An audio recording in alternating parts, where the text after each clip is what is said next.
All right, we are going to do this circle board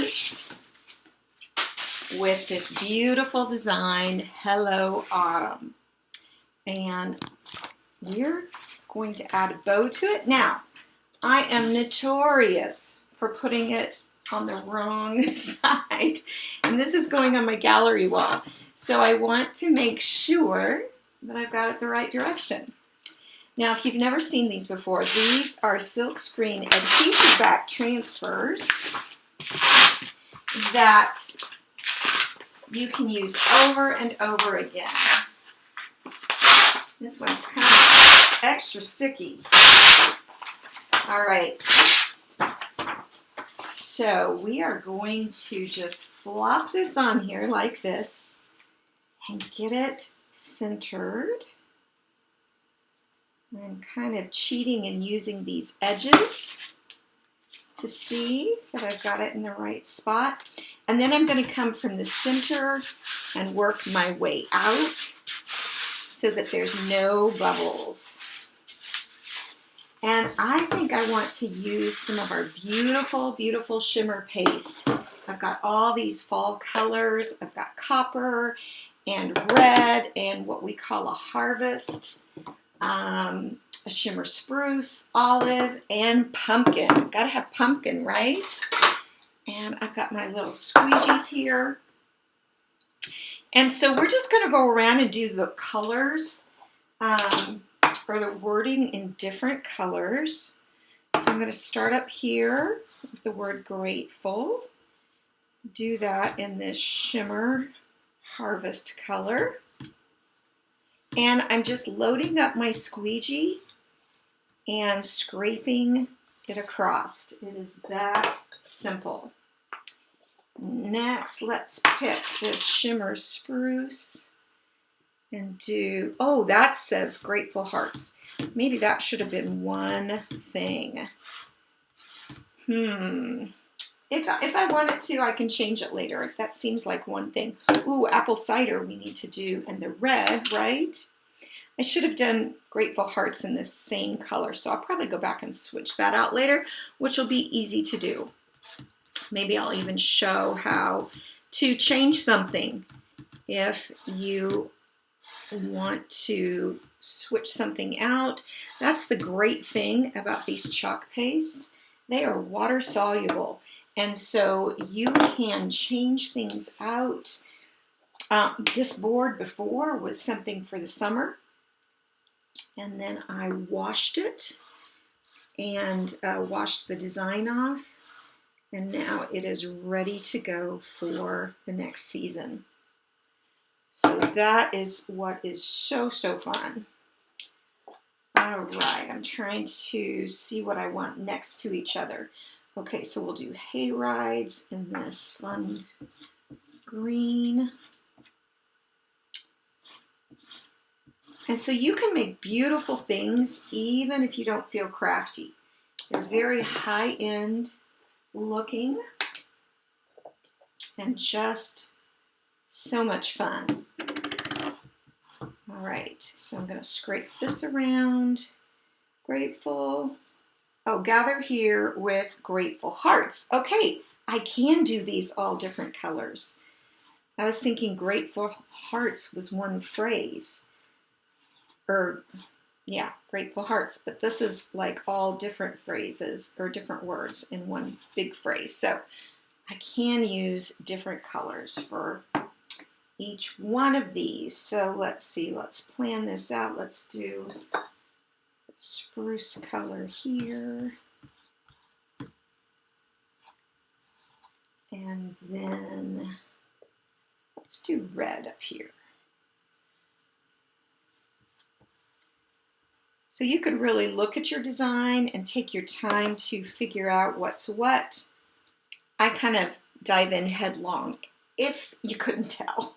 Okay, I think we'll make our wheat piece in this harvest color, this beautiful golden yellow. And I love me some ombre. So let's do a 3-part ombre with the copper, coming up about 1/3 of the way. We're going to kind of combine the two words like it was one piece, and so I'm coming up a little over 1/3, but I want to leave the top part to blend together with the next color.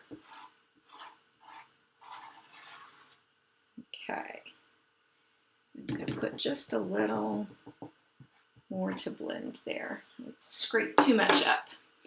Okay, let's do orange next, and I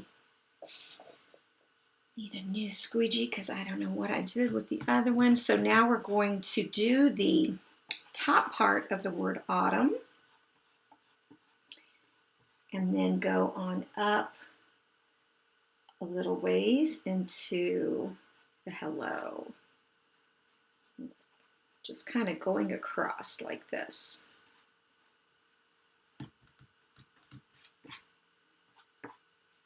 All right, and then red at the top.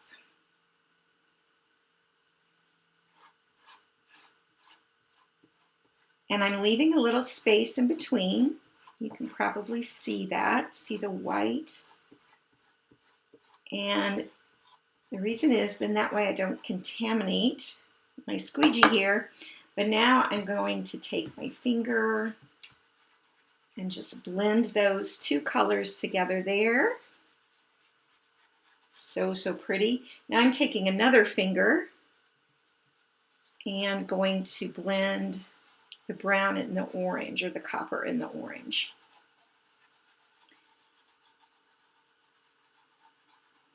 All right. Ooh, that looks so good. Grab a little wipe for my fingers here. And we are ready. I have some little dots in there that I didn't do.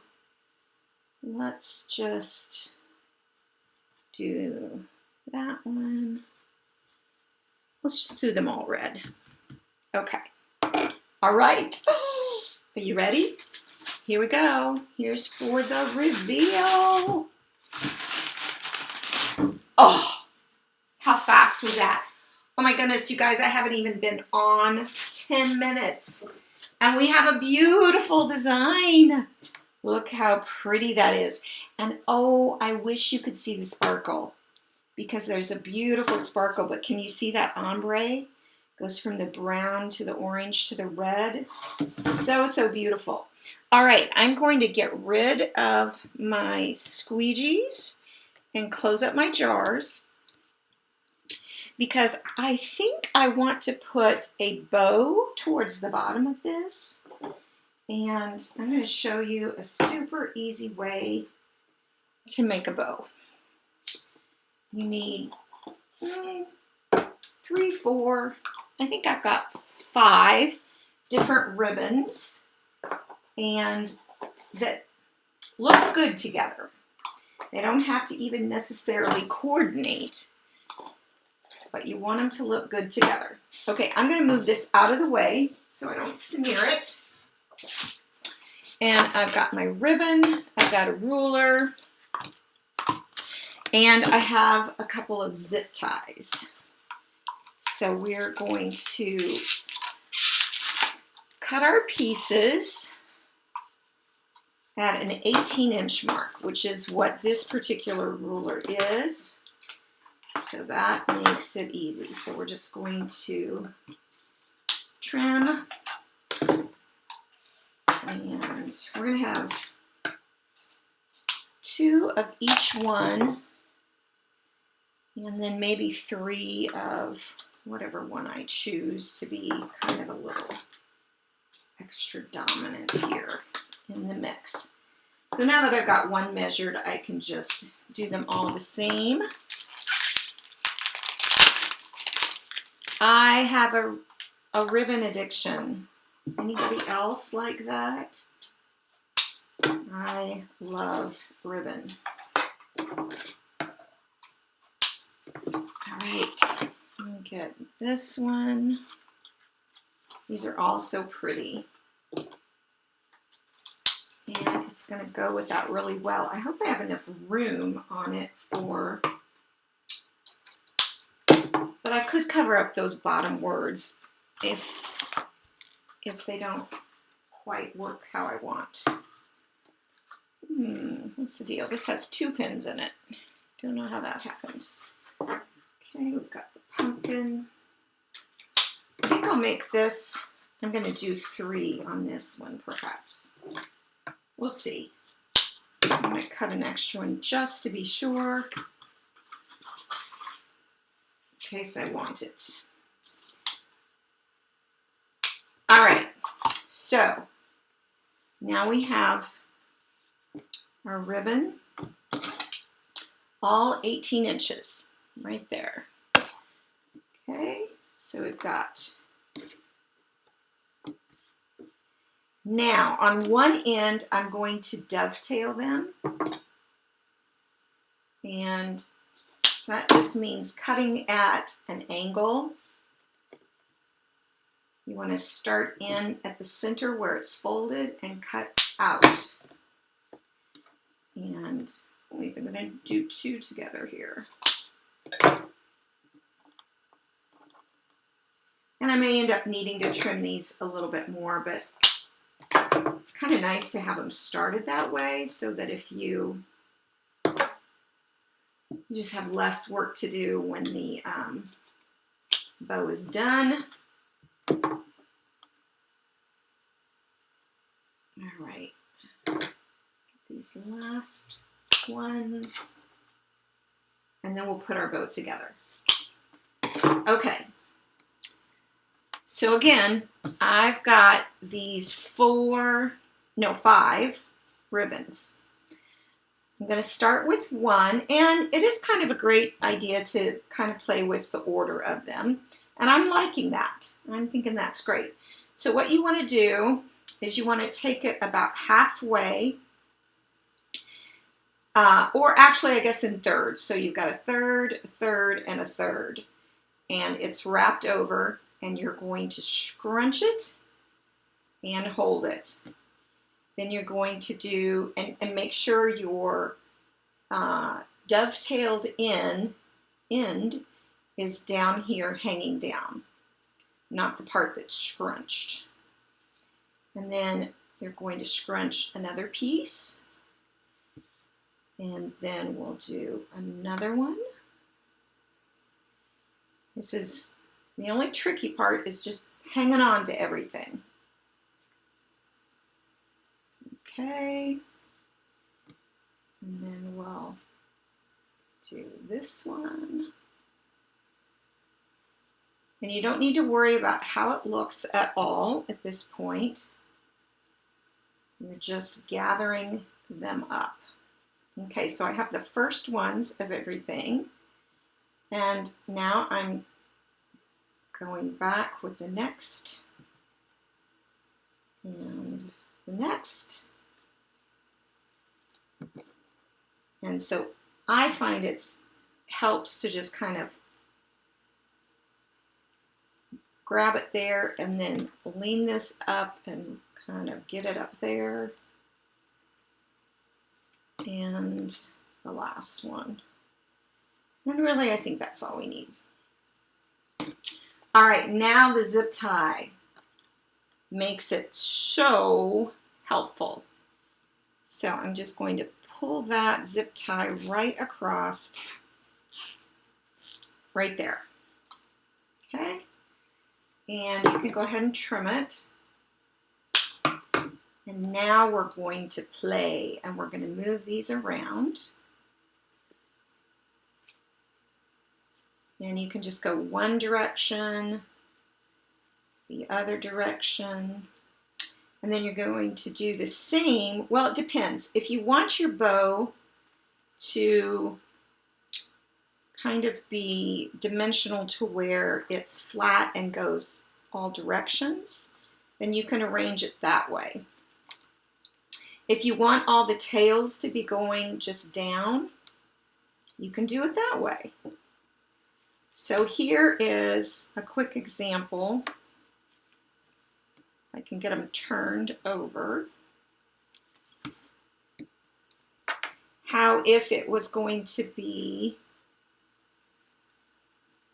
got my, like this. Okay, and then so they're all going different directions like that. Now I think what I want is my tails to all come down to the bottom. So I am just manipulating them down, and sometimes it feels like you're wrestling, and I like to always use the tabletop as kind of an extra set of hands. It gives some firmness to where you're putting things, but there. And the whole deal is don't get perfectionistic about it. Just make a beautiful bow and don't worry. Just fluff it up. All right. Now, I think my pieces are, my thing is dry. What I'm going to do here is a little trick I like to do with things that I don't want to be on there permanently, because I'll redo this board for Christmas and I won't want a fall wreath on it. So I stick an extra zip tie through the back and I use command strips. Now I'm actually using the sticky side, but the reason I still put a zip tie across is just to keep it on there firmly. I think I might have, yep, I did that wrong. It's going the wrong direction. Let me flip that over. Because as much as I think this will stick, it might not. You can hot glue it, but I didn't want to turn my glue gun on. So sometimes I just put one zip tie across that so it'll really keep that command strip secure. You see how I did that there? And I'll play with the bow again to get it all fluffed back. But then my other command strip, once I know where on the board I want this to be, is where I'll put it. Now I'm just going to lightly dab, and this is already dry. Isn't that amazing? Already dry. So now I'm going to just decide. So I'm okay with it covering up that bottom word. That doesn't, bottom words even, that doesn't bother me, because I just want this on there. So now I'm going to peel the back of my command strip off and lightly attach it there so that I can firmly attach it here. All right, I'm going to turn this for just a sec because I'm doing this upside down to try and make it better for you, as you see, but I'm not so good at really deciding. But hair, I like it. I think that's beautiful. And I'm happy with the length. We'll see once I get it up on my gallery wall if that's too big. But I'm liking it. Because on my gallery wall, so many things don't have dimension, they're just flat. And so I think adding a bow makes it beautiful. So thank you guys for watching. Tell me what you think, and I'll show you pictures of it up on my wall. All right, have a good rest of the night, guys. I